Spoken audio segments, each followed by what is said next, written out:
जय सिया राम। एव मस्तु कही कपट मुनि, बोला कुटिल बहोरी। विमल हमारे गुलाब निज कहु न हम ही न खोरी। एव मस्तु ऐसा ही हो कहकर वह कुटिल कपटी मुनि फिर बोला, किंतु तुम मेरे मिलने तथा अपने राह भूल जाने की बात किसी से कहना नहीं। यदि तुम कहोगे तो फिर तुम ही जानो, मेरा दोष नहीं। ताते मैं तो ही बर जाऊं राजा, कहे कथा तब परस अकाजा। छठ श्रवण यह परत कहानी, नास तुम्हारे सत्य मम बानी।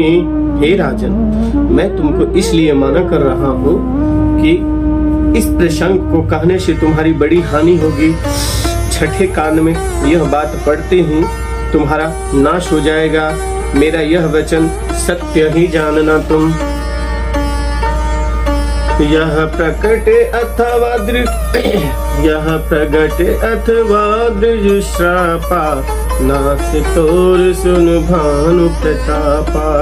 आनो पायु निधन तब नाही, जो हरिहर को पहि मन बानी। हे प्रताप भानु सुनो, इस प्रताप के प्रकट करने से अथवा ब्राह्मणों के हिसाब से तुम्हारा नाश होगा, और किसी उपाय से चाहे ब्रह्मा और शंकर भी मन में क्रोध करे तुम्हारी मृत्यु नहीं होगी। सत्यनाथ पद गहिन भाषा, द्विज गुरु कोप कहूँ को राखा। राखै गुरु जो कोप विधाता, गुरु विरोध नहीं को जग त्राता। राजन ने मुनि के चरण पकड़कर कहा, हे स्वामी सत्य ही है।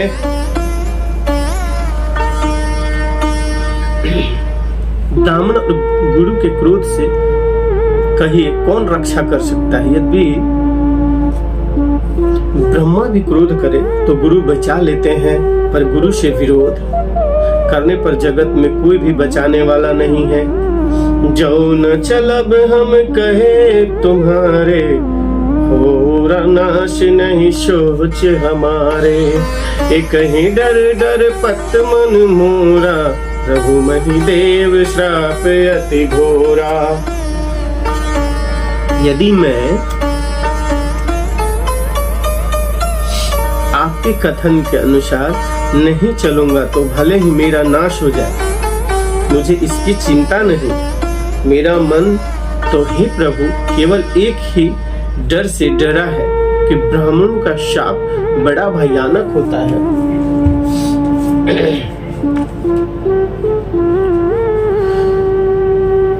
हो ही विप्र बस कवन विधि, कहो कृपा कर सो। तुम तज दीन दयाल निज, हितु न देखो कोई वो। हे ब्राह्मण किस प्रकार से वश में हो सकते हैं, कृपा करके वह भी बताइए। हे दीन दयालु, आपको छोड़कर और किसी को मैं अपना हितु नहीं देखता। सुनु नृप विविध जतन जग माहि, कष्ट साध्य पुनि होहि कि नाही। एक अति सुगम उपाय, तहाँ परंतु एक कठिनाई। तपस्वी ने कहा, हे राजन सुनो, संसार में उपाय तो बहुत है, पर वे कष्ट साध्य है, बड़ी कठिनता से मन में आते हैं, और इस पर भी सिद्ध हो या न हो उसकी सफलता निश्चित है। हाँ, एक उपाय बहुत सहज है, परंतु इससे भी एक कठिनता है। मम अधीन जोग तिन सोई, मोर जाप तब नगर न होई। आज लगे अरु जब ते भयऊ, काहू के गृह ग्राम न कयऊ। हे राजन, वह युक्ति तो मेरे साथ है, पर मेरा जाना तुम्हारे नगर में तो हो नहीं सकता। जब से पैदा हुआ हूँ तब से आज तक मैं किसी के घर अथवा गांव नहीं गया। जो न जाऊं तब हो काजो, बना आई असमंजस आजू। सुनी महिष बोले मृदबानी, नाथ निगम असी नीति बखानी। परंतु यदि नहीं चाहता हूं तो तुम्हारा काम बिगड़ता है। आज यह बड़ा असमंजस आन पड़ा है। यह सुनकर राजा कोमल वाणी से बोला, हे नाथ, वेदों में ऐसी नीति कही है कि बड़े लोग छोटों पर स्नेह करते हैं। पर्वत अपने सिरों पर सदा तृण घास को धारण किए रहते हैं। अगाध समुद्र अपने मस्तक फेर के धारण करता है और धरती अपने सिर पर सदा धूलि को धारण किए रहती है। ऐसा कहकर राजा ने मुनि के चरण पकड़ लिए और कहा, हे स्वामी कृपा कीजिए, आप संत है, दीन दयालु है, अतः हे प्रभु मेरे लिए इतना कष्ट अवश्य सहिए। जानने पही अपन अधीना, भोला तापस कपट प्रवीणा। सत्य कहूँ भूपति सुन तोहे, जग नहिं दुर्लभ कछु मोहि। राजा को अपने अधीन जानकर कपट में प्रवीण तपस्वी बोला, हे राजन सुनो, मैं तुमसे सत्य कहता हूँ, जगत में मुझे कुछ भी दुर्लभ नहीं है। अवश्य काज मैं करी हूँ तोरा, मन तन बचन भगत में मोरा। जोग जुगति तप मंत्र प्रभाव, अलहि तबहि जब करी अधुराऊं। मैं तुम्हारा काम अवश्य करूंगा, क्योंकि तुम मन वाणी और शरीर तीनों से मेरे भक्त हो। पर योग युक्ति तप और मंत्र का प्रभाव तभी फलीभूत होता है जब वे छिपा कर किए जाते हैं। जो नरेश मैं करूं रसोई, तुम पर सहु जान न कोई। अन्न सुजोई जोई भोजन करई, सोई सोई तब आयुष अनुसरई। हे नरपति, मैं यदि रसोई बनाऊं और तुम उसे परोसो और मुझे कोई जानने न पावे, तो उस अन्न जो खाएगा सो तुम्हारा आज्ञाकारी बन जाएगा। यही नहीं, उन भोजन करने वालों के घर भी जो कोई भोजन करेगा, हे राजन सुनो, वह भी तुम्हारे अधीन हो जाएगा। हे राजन, जाकर यही उपाय करो और वर्ष भर भोजन कराने का संकल्प कर लेना।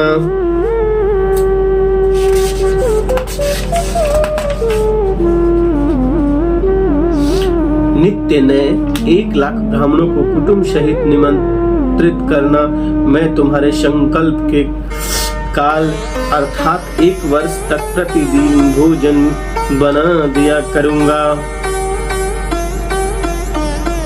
यही विधि भूप कष्ट अति थोरे, होई हहि सकल विप्र बस तोरे। करी हहि विप्र होम मख सेवा, तेहि प्रसंग सहज बस देवा। हे राजन, इस प्रकार बहुत ही थोड़े परिश्रम से सब ब्राह्मण तुम्हारे वश में हो जाएंगे। ब्राह्मण हवन यज्ञ और सेवा पूजा करेंगे तो उस प्रसंग संबंध से देवता भी सहज ही वश में हो जाएंगे। मैं एक और पहचान तुमको बताए देता हूँ कि मैं इस रूप में कभी न आऊंगा। हे राजन, मैं अपनी माया से तुम्हारे पुरोहित को हर लाऊंगा, तब के बल से उस अपने समान बनाकर 1 वर्ष तक यहाँ रखूंगा। और हे राजन सुनो, मैं उसका रूप बनाकर सब प्रकार से तुम्हारा काम सिद्ध करूंगा। हे राजन, रात बहुत बीत गई, अब सो जाओ। आज से 3रे दिन मुझसे तुम्हारी भेंट होगी, तब के बल से मैं घोड़े सहित तुमको सोते ही मैं घर पहुंचा दूंगा। मैं वही पुरोहित का वेश धरकर आऊंगा। जब एकांत में तुमको बुलाकर शब कथा सुनाऊंगा, तब तुम मुझे पहचान लेना। राजा ने आज्ञा मानकर शयन किया और वह कपट ज्ञानी आसन पर जा बैठा। राजा थका था, उसे खूब गहरी नींद आ गई, पर वह कपटी कैसे सोता, उसे तो बहुत चिंता हो रही थी। काल के तू निश्चर तह आवा, जेहि सु करे होई नृपहि भुलावा। परम मित्र तापस नृप केरा, जानहि सो अति कपट घनेरा। उसी समय वहां काल केतु राक्षस आया, जिसने सुअर बनकर राजा को भटकाया था। वह तपस्वी राजा का बड़ा मित्र था और खूब छल प्रपंच जानता था। उसके 100 पुत्र और 10 भाई थे, जो बड़े ही दुष्ट, किसी से न जीते जाने वाले और देवताओं को दुख देने वाले थे। ब्राह्मणों, संतों और देवताओं को दुखी देखकर राजा ने उन सब को पहले ही युद्ध में मार डाला था। उस दुष्ट ने पिछला वैर याद करके तपस्वी राजा से मिलकर सलाह विचारी षड्यंत्र किया और जिस प्रकार शत्रु का नाश हो वही उपाय रचा। भावी वश राजा प्रताप भानु कुछ भी न समझ सका। तेजस्वी शत्रु अकेला भी हो तो भी उसे छोटा नहीं समझना चाहिए। जिसका सिर मात्र बड़ा था, वह राहु आज तक सूर्य चंद्रमा को दुख देता है। तापस नित निज सखहि निहारे, हरस मिले उठी भयो सुखारे। मित्र ही कही सब कथा सुनाई, जहाँ तो धान बोला सुख पाए। तपस्वी राजा अपने मित्र को देख प्रसन्न हो उठकर मिला और सुखी हुआ। उसने मित्र को सब कथा कह सुनाई। तब राक्षस आनंदित होकर बोला, हे राजन सुनो, अब तुमने मेरे कहने के अनुसार इतना काम कर लिया, तो अब मैं शत्रु काबू में कर ही लिया समझो। तुम अपना चिंता त्याग सो रहो। विधाता ने बिना ही दवा के रोग दूर कर दिया।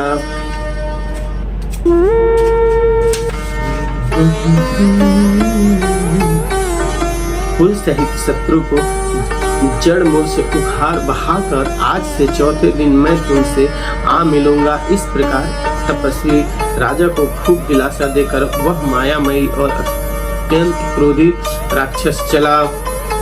उसने प्रताप भानु राजा को घोड़े सहित क्षण भर में घर पहुंचा दिया। राजा को रानी के पास सुलाकर घोड़े को अच्छी तरह घुड़साल में बांध दिया। फिर वह राजा के पुरोहित को उठा ले गया और माया से उसकी बुद्धि को भ्रम में डालकर उसने पहाड़ी की खोह में ला रखा। आप बिरचि उपरोहित रूपा, पार हो जाते सेज अनुपा।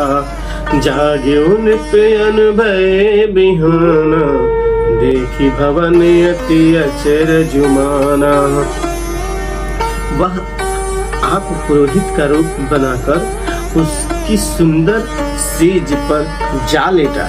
राजा सवेरा होने से पहले ही जागा और अपना घर देखकर उसे बड़ा ही आश्चर्य माना। मन में मुनि की महिमा का अनुमान करके वह धीरे से उठा। जिसने रानी न जान पावे, फिर उसी घोड़े पर चढ़कर वन को चला गया। नगर के किसी भी स्त्री पुरुष ने नहीं जाना। दोपहर बीत जाने पर राजा आया। घर घर उत्सव होने लगे और बढ़ावा बजने लगा। जब राजा ने पुरोहित को देखा, तब वह अपने उसी कार्य का स्मरण कर उसे आश्चर्य से देखने लगा। राजा को 3 दिन युग के समान बीते। उसकी बुद्धि कपटी मुनि के चरणों में लगी रही। निश्चित समय जानकर पुरोहित बना हुआ राक्षस आया और राजा के साथ की हुई गुप्त सलाह के अनुसार उसने अपने सब विचार उसे साझा कर कह दिए। संकेत के अनुसार गुरु को उस रूप में पहचान कर राजा प्रसन्न हुआ। भ्रमवश उसे चेत न रहा कि यह तापस मुनि है या काल केतु राक्षस। उसने तुरंत 1 लाख उत्तम ब्राह्मणों को कुटुंब सहित निमंत्रण दे दिया। पुरोहित जब नार बनाई, छरस चारे विधि जाशु श्रुति गाई।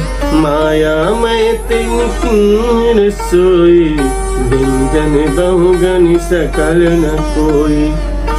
पुरोहित ने 6 रस और 4 प्रकार के भोजन, जैसा कि वेदों में वर्णन है, बनाए। उसने मायामती रसोई तैयार की और इससे व्यंजन बनाए जिन्हें कोई गिन नहीं सकता। अनेक प्रकार के पशुओं का मांस पकाया और उसमें उस दुष्ट ने ब्राह्मणों का मांस मिला दिया। सब ब्राह्मणों को भोजन के लिए बुलाया और चरण धोकर आदर सहित बैठाया। परुषण जब ही लाग मही पाला, भय आकाश बानी ते ही काला। विप्र वृंद उठी उठी गृह जाऊं, है बड़ी हानि अन्य जन खाओ। जी ही राजा परोसने लगा, उसी काल केतु आकाशवाणी हुई, हे ब्राह्मणों, उठ कर अपने घर जाओ, यह अन्न मत खाओ, इसके खाने में बड़ी हानि है। रसोई में ब्राह्मणों का मांस बना है। आकाशवाणी का विश्वास मानकर सब ब्राह्मण उठ खड़े हुए। राजा व्याकुल हो गया, परंतु उसकी बुद्धि मुंह में भूली हुई थी। होनहार वश उसके मुंह से एक बात भी न निकली। तब ब्राह्मण क्रोध सहित बोल उठे। उन्होंने कुछ भी विचार नहीं किया। अरे मूर्ख राजा, तू जाकर परिवार सहित राक्षस हो। छत्रबंधु तय विप्र बुलाए, ढाल लिए सहित समुदाय। ईश्वर राखा धर्म हमारा, जय हसी तय समेत परिवारा। रे निक्षत्रिय, तूने तो परिवार सहित ब्राह्मणों को बुलाकर उन्हें नष्ट करना चाहा था। ईश्वर ने हमारे धर्म की रक्षा की, अब तू परिवार सहित नष्ट होगा। 1 वर्ष के भीतर तेरा नाश हो जाएगा। तेरे कुल में कोई पानी देने वाला तक न रहेगा। शाप सुनकर राजा भय के मारे अत्यंत व्याकुल हो गया। फिर सुंदर आकाशवाणी हुई, हे ब्राह्मण, तुमने विचार कर शाप नहीं दिया। राजा ने कुछ भी अपराध नहीं किया। आकाशवाणी सुनकर सब ब्राह्मण चकित हो गए। तब राजा वहां गया जहां भोजन बना था। देखा तो वहां न भोजन था न रसोइया, ब्राह्मण ही था। तब राजा मन में अपार चिंता करता हुआ लौटा। उसने ब्राह्मणों को सब वृतांत सुनाया और बड़ा ही भयभीत और व्याकुल होकर वह पृथ्वी पर गिर पड़ा। हे राजन, यदि तुम्हारा दोष नहीं है तो होनहार नहीं मिलता। ब्राह्मणों का शाप बहुत ही भयानक होता है, यह किसी तरह से भी टाले नहीं टलता।